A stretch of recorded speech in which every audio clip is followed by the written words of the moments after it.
I'm Theo. And I'm Juliet. And this is Apologies Accepted. We offer an entertaining look at some of the big issues in history by examining public apologies of the famous and infamous. We're looking at politicians, serial killers, actors, and you. Send us a public apology you would like to make, and we'll read it on the air and give you a chance to redeem yourself, or just get some guilt off your shoulders. We're here for you. Once a week, maybe more if you're really, really sorry.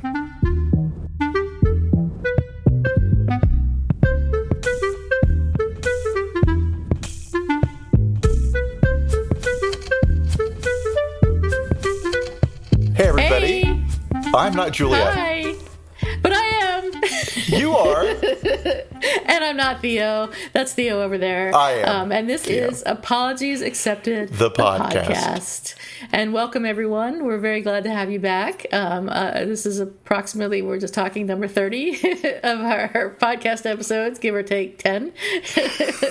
Right. So, yeah, we're very happy to be here. Today we're talking about the Kansas City Star.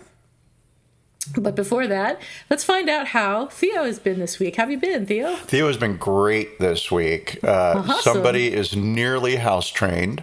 Oh, yay. Which is that James? great. Yes. Let's see. And all I've got is puppy.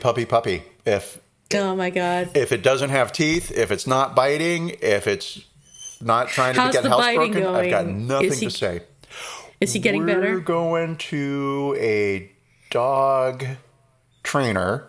I was trying to think of something funny to say, like dog therapist, but those exist. We're going to go to a dog astrologer and work out. Why? The biting? Yeah. It's getting better.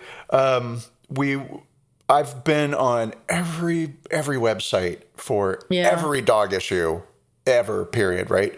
So I've done a fair amount of research on this, which is why my share of the show is going to be a little weak this week because I spent more of my time researching puppy biting than I did the Kansas City Star. Puppy biting. But that said, yeah, so the big secret seems to be yipping like a puppy when they bite you too hard. And so I see. you yipe as opposed to a yip. Yep. I see. And it seems to be working. I thought it was a little bit of BS, but okay, cool. And that's Wow, it. good. I could talk about dog training for hours and hours and hours now. And I can't wait until the next Speaking couple of of months dog get training, by. you hear my dog in the background whining. Oh, she's turned away now. She's going to be cool. She's going to hang out in the hallway. All right, good. I have been great this week. Thank you for asking. I have been not doing all my homework as much as I normally would either, but because I've been really sore from the vaccination I got. Oh, Yay! humble brag. Well, you got yours already. So, I got my first Pfizer shot Wednesday, and then I didn't get super sick, but I got really sore all over, and my joints really hurt. So I complained about that a lot to every single person I ran into, which were really just you and my friend Michelle, and Brent, of course. But that makes you an I'm feeling American better hero. today. I'm an American hero. I'm feeling better today and much more cheerful than I was yesterday, so that's good. Looking forward to the podcast. Yeah, me too, because it's always those shows where it feels like my notes aren't that strong, that the more interesting things kind of bubble up, right? Turned out to be, yeah. And let's see if that happens this week. If not, we'll find out. erase this entire episode. And that's right. So if you're hearing it, we thought it came out okay. Right. If you're hearing it, we think this is the shit. This is awesome stuff. We're so cool. Right. All right. Well, let's go. Let's go. All right. So to kick it off, I'll talk about what happened when an education reporter for the Kansas City Star named Mara Rose Williams was assigned to cover a local Black Lives Matter protest over the summer of 2020. So she went out and she was surprised by the difference between what she saw and what the Kansas City Star had been reporting. And she said, "The evening before I headed out to cover a Black Lives Matter protest for the Star, I listened to and read media coverage about out-of-control mobs looting and vandalizing stores, overturning parked cars, and throwing objects at police. What I saw the next afternoon near Kansas City's Country Club Plaza shopping district were hundreds of sign-toting protesters of various ages and ethnicities. They chanted and screamed their opposition to police brutality against black men and women. They directed their anger at officers in riot gear, lined up 2 and 3 deep around the protest area. One step or slip from the sidewalk into the street, and police threw protesters to the ground, handcuffed them, and herded them into the back of a cruiser. Police repeatedly doused the chanting but not violent crowd with chemical repellents. It became clear that what I had actually witnessed that afternoon was Kansas City joining a national movement ready to tussle with racial injustice in all its forms. With the country in the midst of a reckoning on race, I thought, what better time than now for the Star, one of the most prestigious news organizations in the Midwest, to take an accounting of its role in spreading the racist attitudes woven into the fabric of this country to oppress an entire people. So, yes. Yeah, wow. No, I'm going to say that's actually quite the thing to notice. And part of that for sure is racism, right? A good giant chunk of that is racism, of course. And another small chunk of that is Trumpism, which is based on racism. So why am I even saying there's a difference? It's very similar. Yeah, they're all based in racism, which is unfortunate. So what Ms. Williams did was she took a look back over the paper's history to examine the representation of people of color, and she said she was sickened by what she found. So as a result, and we'll talk more about this later, but she went to the paper's management and suggested that the Star apologize for rendering Black Kansas City, all but invisible. So what the Star did was it did apologize, and we will talk about that, but it also put out 6 articles that were written by Ms. Williams and 3 other reporters, including Eric Adler, who I follow on Twitter, and I never had made the connection before. I don't think I even knew he wrote for the Kansas City Star. I was going to say, but now I know. Why are you following him? Did he just say clever stuff? Yeah, he said good stuff about racism, and I think that's why I'm following him. And probably around Black Lives Matter, he was tweeting a lot, and so I started following him back then. But those 6 articles examined how the news organization had disregarded the city's civil rights struggle and had helped support racial segregation.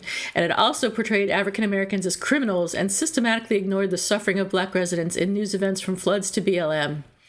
So Ms. Williams says we went to the Black Press, the Kansas City Call, which is a weekly Black newspaper in Kansas City, and started looking there to see how they had covered certain areas, politics, education, civil rights, entertainment, and so forth, and then compared that with what was done in the Kansas City Star. In a series of articles, the newspaper details how it largely ignored civil rights protests and the illegal segregation of schools in Kansas City decades after the Supreme Court's decision in Brown versus Board of Education of Topeka, Kansas. During the civil rights era, the Star's editor at the time reportedly said, quote, "We don't need stories about these people." So Mike Fannin, who's the president and editor of the Kansas City Star, put out an apology in December 2020 and said, I won't quote the whole thing because it's pretty long, but he did say, "Today we are telling the story of a powerful local business that has done wrong. For 140 years, it has been one of the most influential forces in shaping Kansas City and the region, and yet for much of its early history, through sins of both commission and omission, it disenfranchised, ignored, and scorned generations of Black Kansas Cityans. It reinforced Jim Crow laws and redlining. Decade after early decade, it robbed an entire community of opportunity, dignity, justice, and recognition. That business is the Kansas City Star. Before I say more, I feel it to be my moral obligation to express what is in the hearts and minds of the leadership and staff of an organization that is nearly as old as the city it loves and covers. We are sorry." Mike went on to say that the Kansas City Star prides itself on holding power to account. Today, we hold up the mirror to ourselves to see the historic role we have played, through both action and inaction, in shaping and misshaping Kansas City's landscape. I'm going to say, as an apology, that goes a long way. I'm not proud. That's not the word I want to use. I'm not pleased. I don't know. You're impressed? Well, so I mean, here, it's so tough, right? Because you apologize for racism, and yay for you. And as a white person, I'm very conscious of the fact that I'm applauding a white person for apologizing for racism, which is a high wire act where I am just going to trip and fall. That's all right. Do your best. That's all you can do. Is it? Is it really? I think so. Could I do more? Yeah. So anyway, there's stuff in here that I really like. I like the fact that they state what it is they've done wrong, and that they are aware that there's a bit of hypocrisy in investigating other businesses, other corporations, other institutions, and not putting themselves under the microscope. And so when it was brought to their attention that there was a disparity between reality and what the Star was reporting, I like that they not only looked into this, but that it led to 6 articles in the paper, that this is an apology that comes from the editorial board. And I guess it's that thing of like, does an apology make anything better? And the short answer is no. Not in this instance. If I hurt your feelings because I ate your plums out of the icebox, right? And I apologize. Right. That's one thing, but it's another thing for like 140 years of systemic racism. I mean, there just isn't a way to apologize for that. An apology isn't good enough. Yeah. Yeah. And they did say that they would start a news and education effort with city public schools and have a series of virtual events with the public library to connect with the community. And they started an advisory group of residents and civic leaders to help inform the news organization's coverage of communities of color. So they did say that they would actually take steps to improve. I think once you've done something wrong, what can you do? I mean, the only thing you can do is apologize and try to make it better. So while there's no apology for what happened, and the people who did it haven't apologized, the people who are there now are doing their best to improve the Kansas City Star. Right. Yeah, and they've taken some big steps. Newspapers are complicated creatures. They are political, but at the same time, they are not, right? So you have an advisory board, you have an editorial board, you have all these groups of people who collectively decide the tenor and tone of a newspaper, right? What's our voice to the community? What's our perspective? And it's nice to see that they are putting in some advisory committees that will focus solely on racial representation, racial issues and representation within the newspaper. So they've created the Star Advisory Board, and this is from the Kansas City Star. The Star has brought together an advisory board of diverse and accomplished business leaders, activists, and public servants. This group will work with editors and reporters to ensure that our coverage of Kansas City communities of color is fair, expansive, and all that this city deserves. The board is comprised of, at the moment, 11 people. I'm doing some math. Why am I doing math? Because I broke the numbers out by color. Oh, man. Yeah. And so there are 7 women of color. There's 1 white woman. There is 1 black man and 2 white guys on the board. These people are community leaders. They're financiers, educators. They're queer people. They run affordable housing organizations, and they're also reporters from the newspaper itself. And these people are serving in a volunteer capacity. People aren't paid. Typically, editorial boards are not paid. They're like a board of corporation. They're people that you bring in, and they get prestige from being associated with your corporation. So the board of Amazon will be comprised of billionaires and power players who offer their insight and guidance to the CEO, and actually the CEO sort of reports to the board, right? And so at that point, there's so many different flavors of how that could be sliced and diced. There's no one universal template or format.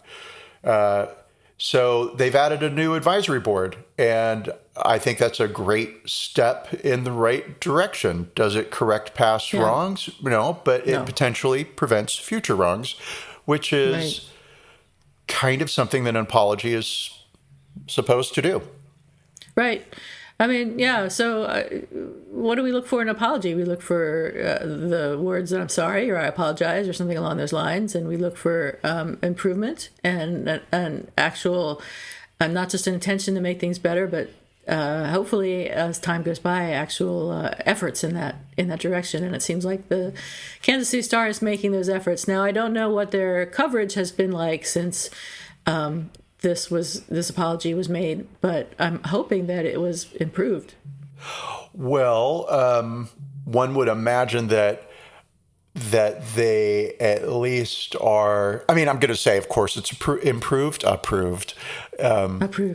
But if not, we'll hear about it. Yeah, because I think so. There's certainly enough people looking out to see what happens. So the reporter who initially brought the story to them, Mara Rose Williams, will let this drop, and nor should she, right? Yeah. It was terrible. What I didn't realize that the paper had been that bad, but they basically described Black Kansas Cityans as criminals in a crime-laden world, and it was just like the only thing they ever reported about Black people were the bad things that they did, and never the good things, never anything but them being perpetrators of crime or. When there was a flood, they didn't report on the people that died, the Black people that died in the flood, but they reported on like a mall that got damaged or something in a white neighborhood. And Charlie Bird Parker didn't get a headline in the Star until he died, and then they spelled his name wrong and got his age wrong. So it really is appalling. I was really excited to find out that Charlie Parker was from Kansas City, because it was like, I haven't listened to Charlie Parker in a million years. I know. I'm going to put some on right now while I research this newspaper story. Oh, look, about puppy biting. So, yeah, I was curious as to, all right, so exactly how did the newspaper harm Black people? And so you've covered quite a bit of what they did wrong. I'll just take this straight from the article written by Mike Fannin, president and editor of Kansas City Star. In the pages of the Star, when Black people were written about, they were cast primarily as perpetrators of or victims of crime, advancing a toxic narrative. Other violence, meantime, was tuned out. The Star and the Times, two papers in Kansas City, wrote about military action in Europe, but not about Black families whose homes were being bombed just down the street. Even the Black cultural icons that Kansas City would one day claim with great pride were largely overlooked.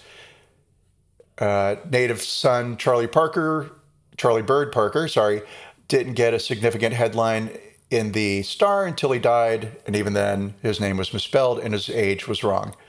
In 1968, 5 Black men and 1 Black teenager were killed over 3 days of rioting in Kansas City. At the time, the Reverend Martin Luther King Jr. was to be buried, having been assassinated by a white man's bullets only days prior. At least 4 and perhaps all were shot by police.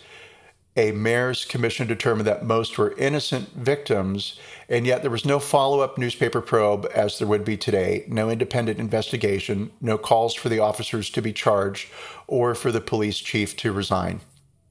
And then they do write a series of 6 articles on the most significant failings of the paper's reporting coverage history, right?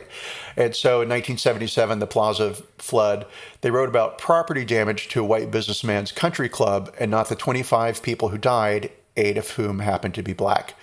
With desegregation, there was no coverage of the city's 7-week boycott that started 10 days before Christmas in 1958. So Blacks in Kansas City were allowed to shop in big department stores, but they weren't allowed to eat in the restaurants or cafeterias. And so in 1977? 1958. Oh, I'm sorry. Yeah, the Plaza flood was 77. And then 77 is an interesting date because that's also when Kansas City finally, officially desegregated their schools. Wow. So another article in the Kansas City Star around racism, classroom desegregation. Brown v. Board of Education was 1954. We had desegregation of educational systems in the 60s. We've all seen photos and newsreel clips of just how stupidly horrific all of that was. But in Kansas City, Black children were bused to white schools. They were taught on their own floor within a school. So the white students were like on floors 1 and 2, and the Black students would all be on floor 3. And the Black students' academic records were still held by the predominantly Black, and actually entirely Black, school system. And so the Black schools were overcrowded, and what they did was, okay, you're still a student of, I think it was Leeds. Sorry, Kansas City. I didn't pay attention to the school's name. But let's say it was like Leeds Elementary, right? So the kids from Leeds, Black kids from Leeds Elementary would be sent over to white school and sit on the 3rd floor and be taught by teachers there. But their grades were all recorded as Leeds. And that was done specifically because when it came time to go to middle school, there was a Black middle school, predominantly Black middle school, and they had more room. And so the Black elementary kids were always at Leeds. They just happened to be moved over to this other building and taught for a little bit, a couple of years. And then they transferred over to the Black middle school. And this kept them out of the white middle school. That's insane. Well, it's a lot. It's a lot to go through. Yeah. You know, just ridiculous. But I mean, you know, again, too, that's that thing when it comes to stories like this and racism. You and I were speaking pre-show. We were having our official pre-show conference. And it was kind of like, you know, you don't even need to read the story to know what happened. It's like, oh, Black people weren't paid any attention to. Such a common story. And when they were, it was only because someone had done something wrong. And you're the example of all Black people, right? How dare you exist? Yeah, well, how dare you exist, right? But I'm trying to think like, how dare you jaywalk? Right. Yeah. Right. So God, terrible. So yeah, it's just depressing, and things are still so much the same yet different now. It's still so much the same, depending on where you are. But even here in San Francisco, it's still not perfect. Oh, I mean, what am I going to say? Because I'm trying not to say something trite and cliche, and here it comes. It's going to be trite and cliche. We're human beings. It's never going to be perfect. Well, it could be a lot better. It could be a lot better. And society progresses. You know, 1,000 years ago, it would have been perfectly fine if the guy next door came over and just chopped your head off because he wanted your field. You know, you should have a sword in your house. I'm sorry. I wasn't there. I don't know. Oh, well, my grandmother told me all about it. She was very old. Wow. So I know it's true. Okay, good. Yeah. We wouldn't want to say anything on this podcast that wasn't 100% true. Oh, 100%. Oh, speaking of which, do you have a more right? Or even writer? I do. Yeah. I do have an even writer. So everybody, we're gonna take a small sidestep from Kansas City. We're gonna get back to it, but I think we've pretty much shown the problem. And really, do you need us to explain it? Because you, in your own heads, if you're in America, you're like, oh yeah, I don't even need it. You could read any of these articles and be like, yeah, of course that happened. Of course that happened. Of course they did that. Of course they did that. Right. Yeah. But okay, great. So even writer, in our Jane Fonda episode, I made a joke that Hitler had gotten the trains to run in Germany on time. And it turns out that it was Mussolini who it was a different fascist who got the trains to run on time. In Germany, they didn't seem to ever be able to get that together. And so I think the problem was more that Italy had a hard time getting their trains to run on time just because of the fact that they were Italians. And I'm going to need to do an even writer about that. Well, okay. So, but I was right, because nobody should ever say anything good about Hitler. It's so okay. That's true. right? Of course. You're welcome, everybody. You're welcome. I got something wrong about Hitler, but that makes me right, because the only thing that you should know about Hitler is that he was bad. Horrible things that he did, the atrocities that he did. There's nothing positive that can outweigh any of that. I was right. Thank you. Okay. Yeah, and so with the Kansas City Star back in, just kind of another example of how hard the Star is looking at itself. Yeah. Let's see. So this is a statement from their editorial board. The Kansas City Star published a rare front-page editorial in 1964. The Kansas City Tavern Owners Association had forced a vote on a new ordinance that banned discrimination in public places such as bars and hospitals. The bar owners opposed it. The Star did not. Defeat would be a victory for white extremists who are now attempting to stir hate and fear, our editorial said. Hate begets hate. And a reminder, this was 1964. Oh, wow. Approval of the ordinance would be a victory for justice and an endorsement of moderate, common-sense leadership, we said. The measure passed narrowly, with the mayor crediting the Star's advocacy for the result. And we'll come back to that in just a quick moment. Good. It was a testament to the progress the editorial board could help spur, but sadly, it is one among a very short list of historical examples of Star leadership on issues of equality. In fact, just 5 years earlier, so 1959, the Star editorial board had sympathized with restaurant owners who refused to serve black customers, absolving the businesses for blame. Here's a quote. They are simply reflecting their views of what they consider a community attitude, the Star wrote about owners who favored such discriminatory practices. They are in business to make money, and they try to please their patrons, and they should. And why do I like that? I think I like that because it does show the influence that media has on society. We can't just say like a newspaper has on society. And so media does have a role to be not only unbiased and fair, but also to lead people down a path of common sense and logic, shall we say? I mean, who gets to dictate what logic is? I do. Right? You do. Everybody determines for themselves, right? And so, I mean, this touches on like America has lost its ability to think critically. There's too much media out there right now that's too personalized.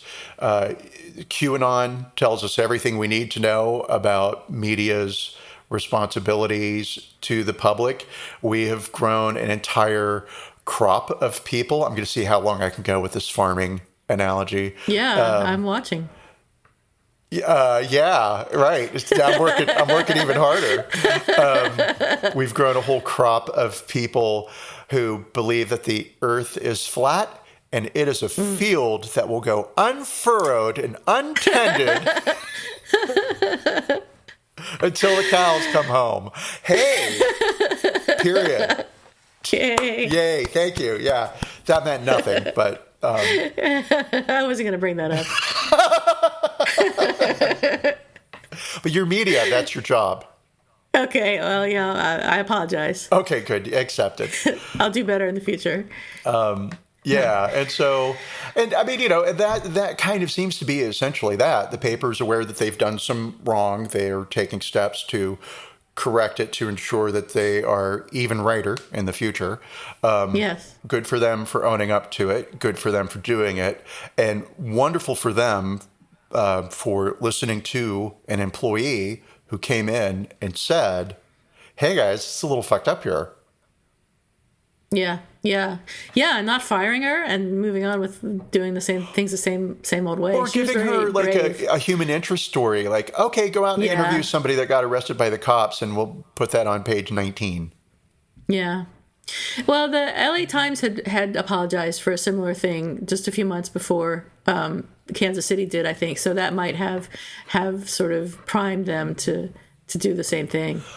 hopefully. Well, not to be cynical, but I am very cynical, right? I mean, I think that this is coming from a good place in all of the players, right? So I think Mike Fannin actually does mean this, just based on what I read in his article. Yeah. But it doesn't hurt the bottom line when a newspaper that has been, I'm trying to remember the quote.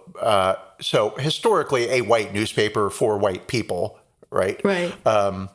The tradition of the Kansas City Star, as I remember from a CNN interview with Mike Fannin, is it landed in the driveway of everyone's home, and it's a tradition that fathers and mothers passed down to sons and daughters. Everybody had the Kansas City Star delivered to their driveway. Well, big deal. I mean, it was the only paper. Well, I mean, it was a success. But black people didn't? Well, black people didn't because black people were only ever always the villain in the Kansas City Star. So they didn't get it. So you don't need to get the Kansas City Star to know that the Kansas City Star thinks it is an asshole. You're some criminal, right? I guess they got the call instead, which is the black paper, the weekly black paper. Okay, so now for fun stuff. Now for some fun stuff. Okay, cool. Right? I'm ready for some fun. Yeah, because racism. Bummer. If you don't like bad. It's bad. No. It's stupid. Grow up, everybody. Jesus. Okay. It's mean. So now let's be childish. Ready? Okay. So the Kansas City Star. I'm going to tell you a little bit about its founding. I'm going to give you it's very little bit, right? A little bit about sort of the ownership, how it's traded hands, and then some of the famous people who worked there and what they had to say about it. Okay. Right? Sounds good. I'm ready. Yeah. And so when I saw we were doing Kansas City Star, I was like, oh my God, a paper in the Midwest. This is what? Right. Okay. I mean, I'm going to say I was born on the East Coast and I lived on the West Coast. And so, I've got my liberal coastal elite card right here in my pocket. I've never traveled without it. All right. So I was surprised to find out that the Kansas City Star is actually a real newspaper. It's won 8. I know. I was like, they didn't make it up for this article. It's a Midwest thing. All right. And I mean, in my book, Chicago's barely a city. Sorry, Chicago. So they won 8 Pulitzer Prizes. Most of them early on. So from 1931 to 1992 is when they won Pulitzer Prizes. 31, 33, 44, 52, 54, 82, 82, and 92, right? Dang. And the reporting, I mean, it's stuff like for editorials written during the calendar year of 1943. All right, I mean, where's my Pulitzer?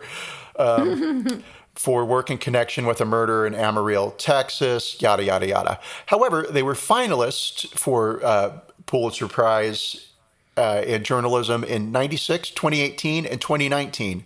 So it's Amarillo. Oh, whatever. I just didn't want to have to do an even writer about Amarillo, Texas. Sarsaparilla is what I say, Amarillo.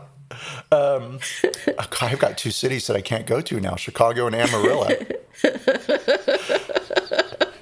Good for me that they don't exist. I have a great story.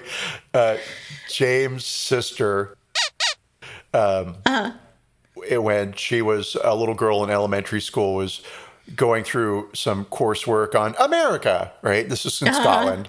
And she didn't do her homework. And she showed up, and for I don't know what grade she was, but elementary school, right? Elementary school. Let's make it 3rd grade. I like to pick on 3rd graders. And she was asked to read the passage out loud that she should have read the night before, right? And so she told everyone in class about Chicago. And what an amazing city Chicago was. Chicago, yes. So it's a good thing they don't exist. Let's get back into this, shall we? Okay, so the paper was Founded in 1880 by William Rockhill Nelson and a guy named Samuel Morse. Samuel Morse pulls out at a certain point, and Nelson's pretty much becomes his family's paper. Nelson's business strategy called for cheap advance subscriptions and an intention to be absolutely independent in politics, aiming to deal by all men and all parties with impartiality and fairness. And bear in mind, this is 1880, right? So an editor at a competing paper, some guy named Eugene Field, wrote about Nelson's paper, which originally was called the Kansas City Evening Star. And I'm not even going to get into like all the papers it bought and all the name changes it had, but the Kansas City, Thank you. Many other papers under many other names, whatever, founded in 1880. And its competitor wrote, "Twinkle, twinkle, little star, bright and gossipy you are. We can daily hear you speak for a paltry dime a week."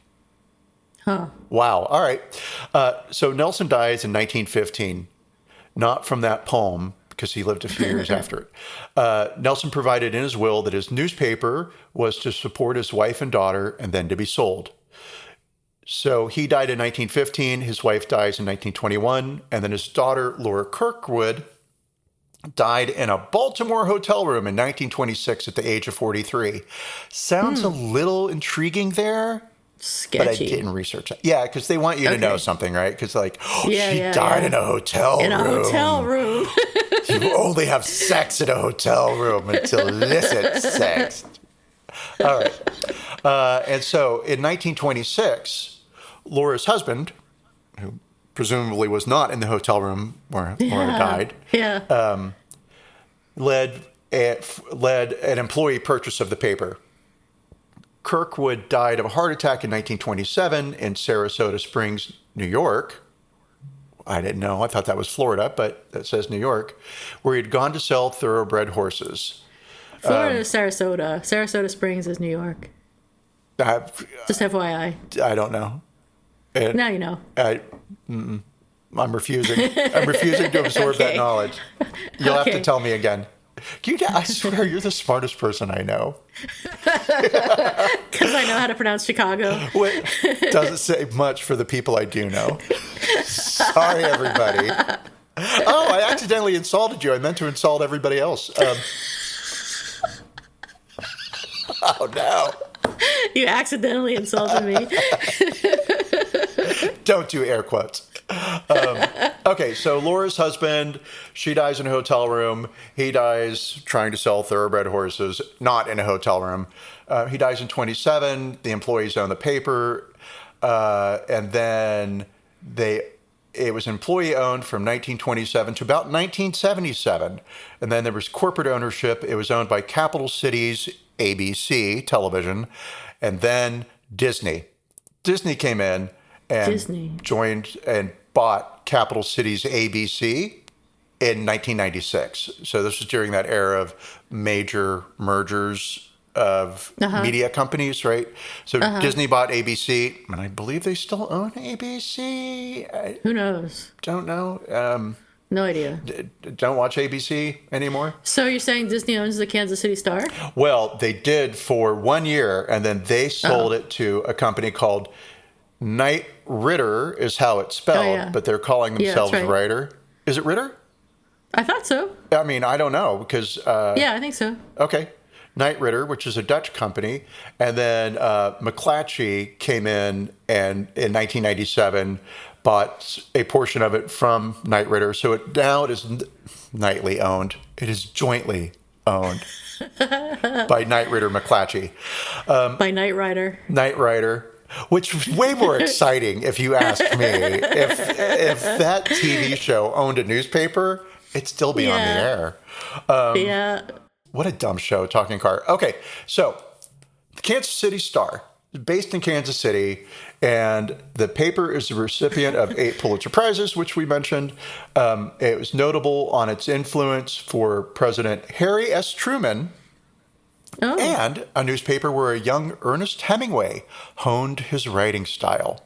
Oh my gosh. Yes, so we're going to look at some of this. Okay, so who are some of the luminaries who worked at and for the Kansas City Star? Well, let's start with Theodore Roosevelt.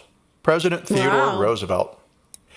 After leaving the presidency, Teddy Roosevelt remained active in politics and concerned about America's slow preparation entering World War I. A close friend of the Star, founder William Roxon Nelson, Roosevelt was convinced to share his thoughts in a series of regular columns that the newspaper sent out over the wires. Teddy Roosevelt dubbed himself the Star's newest cub reporter, which is cute because he was also the teddy bear. Right. So, funny. Let that go. Roosevelt typed his first column in the Star's newsroom during a September 1917 visit to Kansas City. Yeah, so cool. Roosevelt dictated his last column in 1919, and he died the following Monday. Well, there you go. Don't write for the Kansas City Star. Well, don't write your last column for the Kansas City Star because then you die. Oh, wait. It was his last because he died. Yes.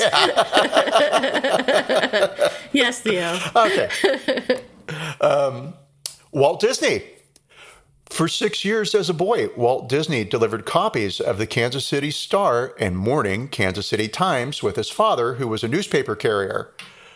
Wow. How about that? Imagine making a living as a newspaper carrier. You can't even make enough money for lunch anymore as a newspaper carrier. Yeah, I don't even know. Like, do people even do that? I don't know.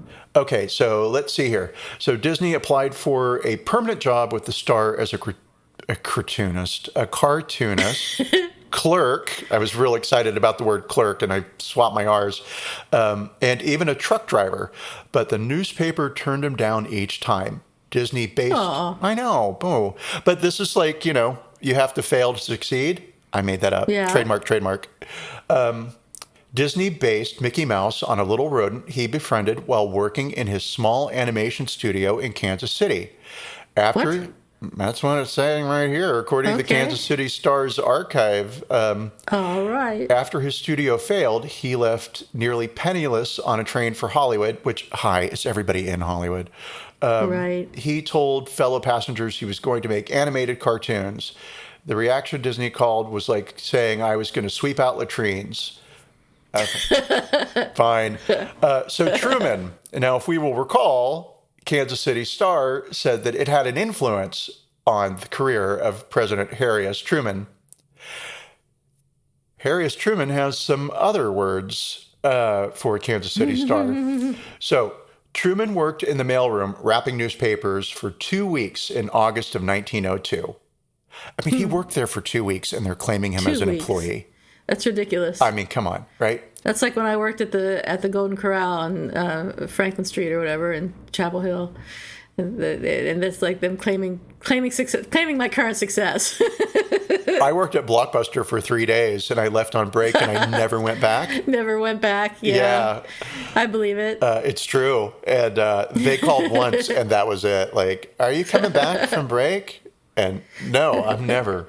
Are you coming back from break 3 days later? Basically. It was that night, but it was a couple hours later. All right, let's see. And I didn't answer the phone. Who would? So Truman, he made $7 the first week and $5.40 the second.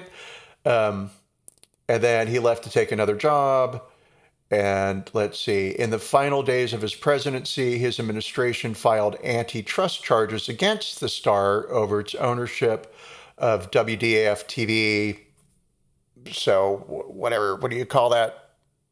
When... What? Monopolies, right? Oh, so, okay. Yeah. Okay, cool. And isn't it funny then that Disney bought ABC and then this newspaper, but Truman didn't want the newspaper to buy a TV station? So Truman went on to say, if the Star is mentioned at all in history, it will be because the president of the U.S. worked there for a few weeks in 1901. Huh. Yeah, so didn't have much to say about it. Rude. Yeah. And then our last famous person, Ernest Hemingway. Ernest Hemingway lived and worked in... Huh? I said yay, and I said not really. I'm not a big fan of Hemingway. I thought you were going to say, oh, but the prose. The prose. No. Ernest Hemingway lived and worked in Kansas City for more than a year if all of his trips here are added together. I'm sorry, when you have to stitch that, you're claiming something that's not real.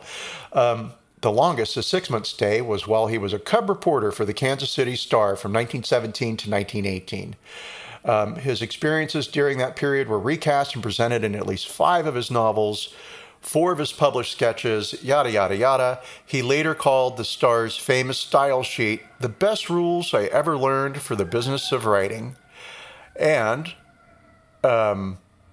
what is the...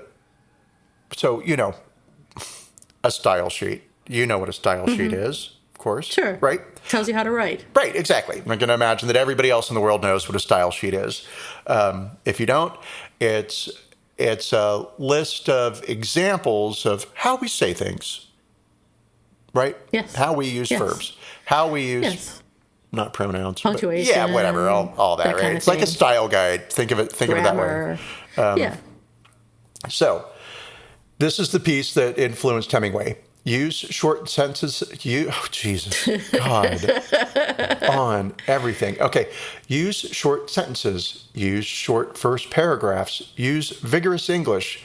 Be positive, not negative. And so I got real excited about Interesting. Hemingway style sheet. Let's look at this style sheet. So here's some fun things. Here's guidance for journalists from 1915. Okay. From Kansas City Star's style sheet. This is how they wanted people to write. Style sheets, and I'm real excited because it's the cat's pajamas, right? The first thing they say, never use old slang. Such words as stunt, cut out, got his goat, come across, sit up and take notice, put one over. These have no place after their use becomes common. Slang, to be enjoyable, must be fresh. Oh, I like that. It's cool, right? That's nice. Here's another example of how we talk and how to say things. So we say, she was born in Ireland and came to Jackson County in 1874. Not, but came to Jackson County. She didn't come here to make amends for being born in Ireland. This is common abuse of the conjunction. Fun. I like that, it is, right? Indeed. Yes. Now, there's going to be some problems in here because it's from 1915. Uh-oh. So I apologize in advance. Oh, no. I think I can say these words. Get ready. I'm scared. It's words. Oh, dear. Watch out for trite phrases such as burly Negro, crisp banknote, cold cash, hard cash, etc. I wish people would do that now. I mean, that's a trite phrase? Jeez, all right. Well, I don't know about that, but okay. Yeah, but I mean, and then this is another example of how we phrase things. Open quote, he suspected the Negro was guilty, close quote. Jesus. Not, he suspicioned the Negro was guilty. Oh. The police were suspicious of him, not the police considered him suspicious. Do not use suspect as a noun. So even in their style sheets, black people were criminals. Yeah. Yikes. Yeah. And this whole conversation is making me very uncomfortable, Theo. I love it. It's always exciting to talk about race and issues of the past and present. Yeah, I'm not uncomfortable at all. It feels perfectly fine. That's good. But, are you kidding? Oh my God, I am not comfortable at all. But, I mean, at the same time, it's history. It's interesting to ponder on.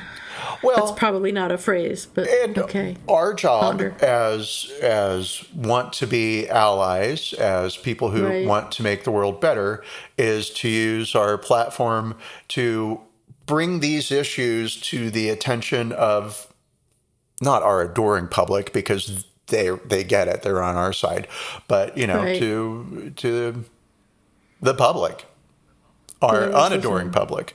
And in that way that the Kansas City Star did not highlight racism in its paper, and therefore, by turning a blind eye, allowed racism to exist and flourish freely, we are not doing that.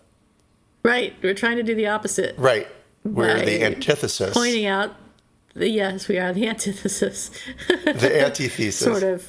Yeah.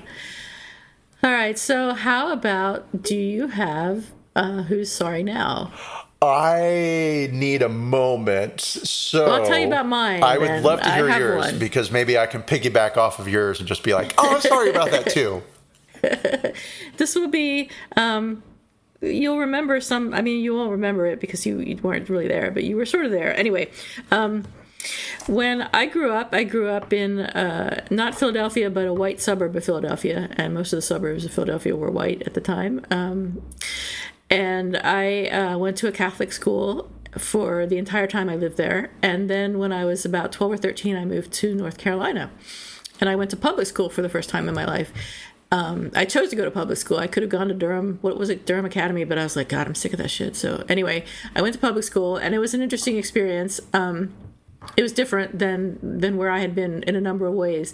And one day in biology, I turned to the girl who was sitting next to me and I said, I never sat next to a black person before. What? I mean... And it was true. I hadn't. And thank God she was nice. She burst into laughter. And thank God, because she could have been really offended by that, I'm sure. But she just was like, where are you from? And I told her where I was from. I said, I'm from outside Philadelphia, and I went to Catholic school, and I've never even encountered a black person before. And we sort of struck up a friendship then. Her name is Leslie. I don't know if you knew her, but she was really nice. And we were kind of friends through high school. But not really, because there was still some segregation going on in a huge divide. High school. And you didn't really hang out with black people. It got a little better as I got older and, went through my 3 years of high school there. And it felt different as in my last year than it did my first year. And who knows why that is. But you got more used to the way things were. Maybe, yeah. It just became normal. Yeah. Oh, that's depressing. So that's my Who's Sorry Now. So I'm really sorry, Leslie, that I probably made you uncomfortable. But thank you for laughing and not mocking me. Well, I mean, maybe in a way that kind of... all right, get my clicker ready because I might say something we have to then, edit out. No, I mean, I'm hoping that my honesty was refreshing. That's what I was going to say. Maybe the fact that it was honest as opposed to what am I mean, it was just simply honest. Well, as opposed to you say something like that because you don't want to be sitting next to a person who's different from you. Right. Right. So she probably felt your intention as pure. So. And well, I mean, you became friends later. And so even at first she was like, thank God. Fuck this lady. What the hell? She eventually grew to know who you were. So, yeah. Do I have an apology? I should have one. I don't. I mean, of course I do, right? Because I'm not perfect, which actually makes me perfect. Because you admit it. Right. Do I? Well, if you don't have one, you can just do two next week. I would say, okay, I've got one. It has nothing to do with any of this, but I'll say it has something to do with media. And it's not really an apology. It's just a thing that happened. So you recommended a movie called The Witch or Witch. Yeah. Right? Yeah. Because I wanted something that was a little scary but suspenseful, and I'm the biggest chicken in the world. And so I owe you an apology because I watched the trailer and you had said, it's okay, it's kind of boring. And half of the trailer, they were just standing around watching corn grow in a field, and it was really boring. And then it was really scary. And that was just the trailer. And it ended with the most disturbing film you will ever see. And I was like, what? No. I don't know about that. No, we're You're going not to gonna watch that watch one. something else. And I made What did you watch? I don't even remember. I just went Okay. straight to something where James was like, why are we watching? I think it might have been Bob's Burgers. I was like, Okay, I love Bob's Burgers. I need a break. It was scary. I'm not going to be able to sleep. The trailer made me afraid. So I apologize to you. I can't follow you down the horror movie road. Oh, that's okay. There's some really good horror movies, though. You're missing out. But what is it that you don't like about them? The horror? But I mean, does it really scare you? Yeah. The other night, I have very vivid You're very sensitive. dreams at times. Oh, right? okay. And so, like the other night, I had a dream and I was sleeping in our guest bedroom because the nightclub was super loud. Dog. And like the carpet started to waver, and then these clawed hands, and like the devil pulled himself up out of the floor and came over to the bed and leaned over. Oh my God. And he just kept saying he kept like repeating the same thing again and again and again and again and again. And I woke up screaming. What did he say? Where's Juliet? I told him. She's in San Francisco. Now, aren't you scared? That's why I don't like horror bit. movies, because it's scary. I'm a little bit scared. Yeah. Yeah. That's pretty good. Oh, it's my favorite joke. It's not my favorite joke. But it's one I forgot. My favorite joke is, what's brown and sticky? I haven't a clue. A stick. That was voted the worst joke of all time at one point, and I always liked it. Oh, no, that's cute. That's totally cute. I think it's funny. Well, good. I'm glad we're ending on a laugh. I'm glad that although there's, racism, this won't be the first apology for racism. The culture is changing. Again, cynical me says it doesn't hurt Kansas City Star to apologize for racism and maybe pick up some new readership, because newspapers do need to expand. But thank God times have changed enough that apologizing for racism is seen as a good thing. Oh, I mean, that's not. I mean, that in itself is just sad, but at least it's some progress, I guess. That's such an excellent point, because, yes, the story would have been Kansas City Star apologizes for racism, and then subscribers cancel. Yeah. That would have been the story. How dare you? Right. Yeah, we're not racist. People should keep their place.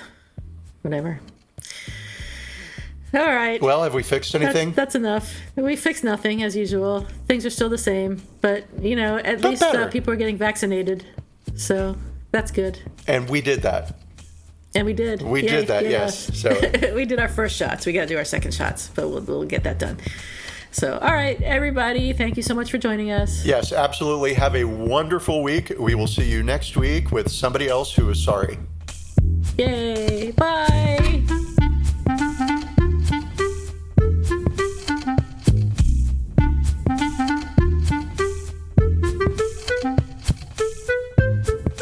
Thank you for listening to Apologies Accepted, the podcast. You can find links to the articles and the sources in the show notes. To submit an apology or find out more, visit us at apologiesaccepted.net, where you can also find our merchandise. We're on Twitter at Apologies Accepted. And on Instagram at apologies.accepted. You can support our important work at Patreon.com/Apologies Accepted. And fuck Facebook. Bye. Bye.